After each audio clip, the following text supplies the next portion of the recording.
வணக்கம். The power of social media versus Godi media.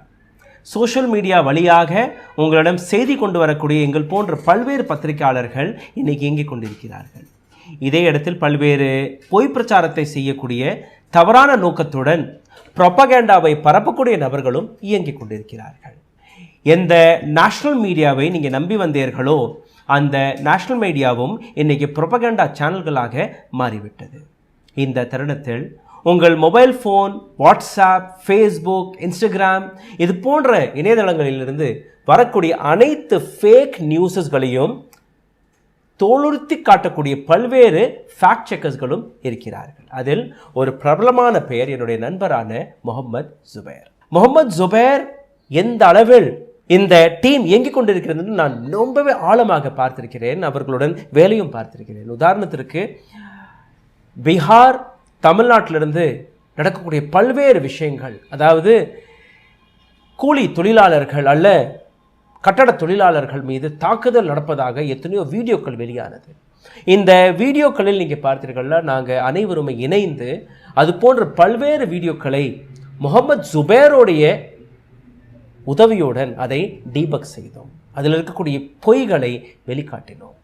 இது மட்டுமல்ல, இது போன்ற பல்வேறு ஸ்டோரிகளை நீங்கள் பார்த்தீர்களா நாங்களே ஃபேக்ட் செக் என்கிற விஷயத்தை எடுத்து வைக்கும்போது முகமது ஜுபேர் அவரிடம் இது போன்ற விஷயங்கள் எடுத்து வைக்கும்போது உடனடியாக ஒரு 2-3 நாட்களில் அதற்கான ஃபேக்ட் செக்கை செய்து அனுப்புவார். அனைத்துமே ஒரு சோஷியல் மீடியா பிளாட்ஃபார்ம் வழியாக நடந்து வந்தது. ஆனால் இன்னைக்கு அவருக்கு மரியாதை கிடைத்திருக்கிறது. தமிழ்நாட்டு அரசாங்கம் மத நல்லியக்கம் அவார்டை கிருஷ்ணகிரியை சார்ந்த முகமது ஜுபேருக்கு வழங்கியிருக்கிறார்கள்.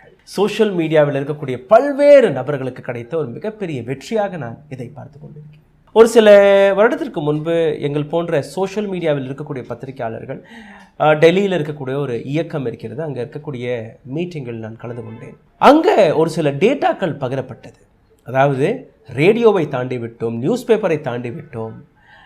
வரக்கூடிய இன்னும் ஒரு சில வருடங்கள் மட்டும்தான் 2028ஆம் ஆண்டிற்கு பின் நேஷனல் மீடியா, சோ கால் டெலிவிஷன் மீடியாவையும் சோஷியல் மீடியா தாண்டிவிடும்.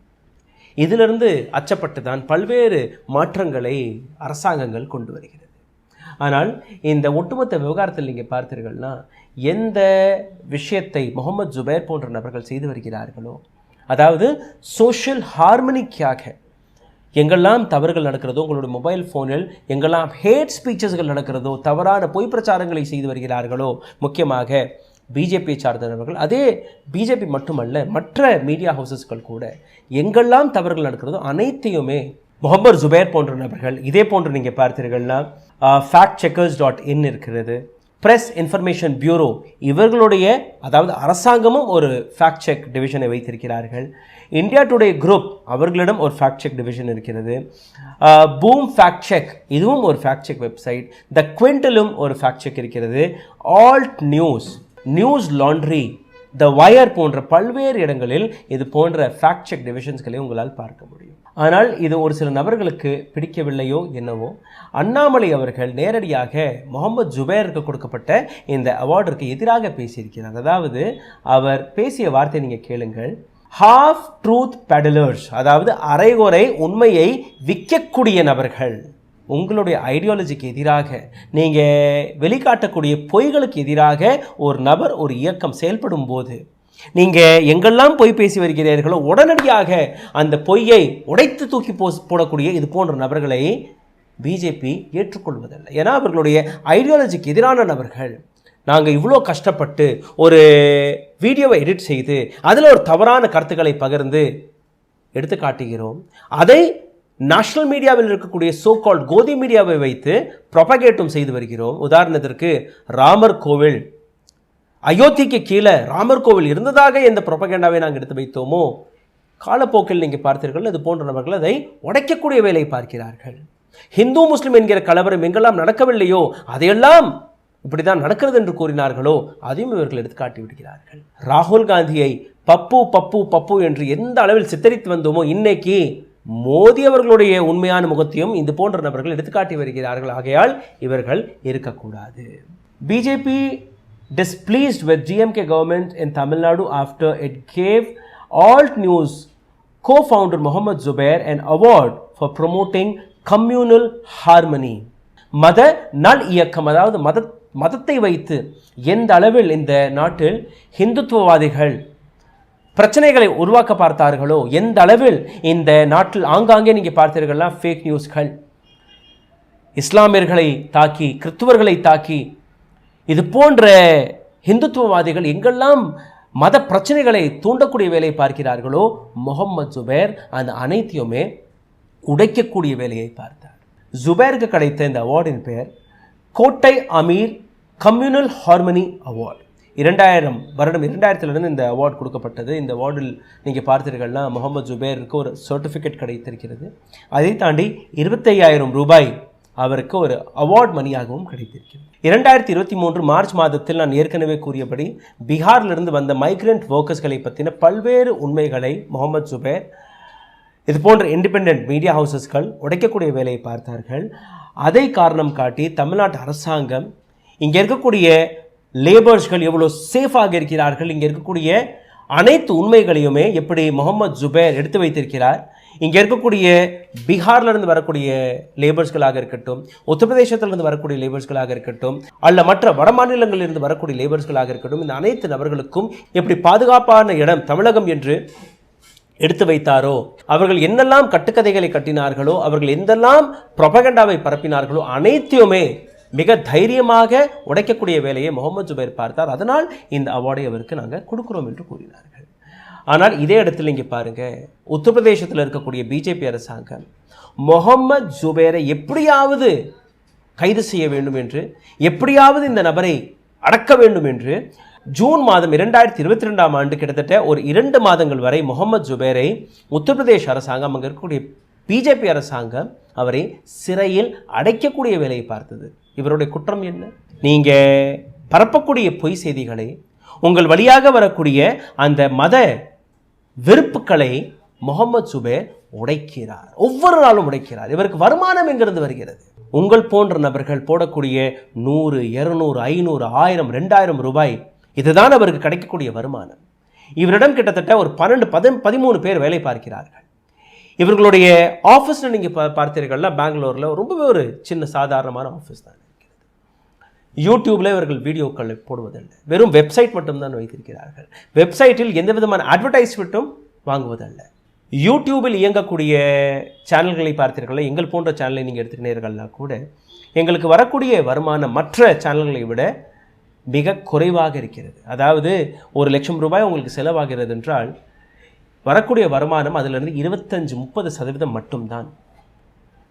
அப்போ எப்படி நாங்களாம் இயங்குகிறோம் என்றால், எங்களுக்கு வேற ஒரு பிஸ்னஸ் இருக்கிறது, அங்கிருந்து வரக்கூடிய பணங்களை இந்த மாதிரி சோஷியல் காசஸ்களை நாங்கள் போட்டு எங்களுடைய சேவைகளை கொடுத்து கொண்டிருக்கிறோம். இதற்கு பின்னாடி இருக்கக்கூடிய காரணம் பணம் சம்பாதிப்பது அல்ல. இந்த நாட்டில் இருக்கக்கூடிய கான்ஸ்டியூஷனை காப்பாற்ற வேண்டும். இந்த நாட்டில் இருக்கக்கூடிய மக்களுடைய குரலை, எதை அவர்கள் நசுக்கினார்களோ அந்த குரல், அதை உங்களால் நசுக்க முடியாது, நாங்கள் உயிருடன் இருக்கும் வரை நசுக்க முடியாது என்கிற அந்த வேலையை நாங்கள் பார்த்து கொண்டிருக்கிறோம். ஆனால் இது அண்ணாமலை போன்ற நபர்கள் அல்ல ஹிந்துத்துவவாதிகள் அல்ல எந்த மதத்தை சார்ந்த நபராக இருந்தாலும், அதில் இஸ்லாமியர்களுக்கு கூட இருக்கலாம். எத்தனையோ இடங்களில் நீங்கள் பார்த்தீர்கள்னா முகமது ஜுபேர் இஸ்லாமியர்கள் செய்யக்கூடிய தவறுகளையும் சுட்டி காட்டியிருக்கிறார், அங்கிருந்து வரக்கூடிய பொய்களையும் சுட்டி காட்டியிருக்கிறார். ஆனால் இது போன்ற ப்ரொபகண்டாவை பரப்பக்கூடிய நபர்களுக்கு பிடிக்கவில்லை. அதனால்தான் அரை உண்மையை விற்கக்கூடிய பெடலர், வியாபாரி என்று கூறிவிட்டார் அண்ணாமலை. சிந்தித்து பாருங்கள் எந்த அளவில் இந்த வெறுப்பு இவர்களுடைய மனதில் இருக்கிறது என்று. The Social Harmony Award to a biased manipulator on Republic Day is an insult to all recipients in the award in the past.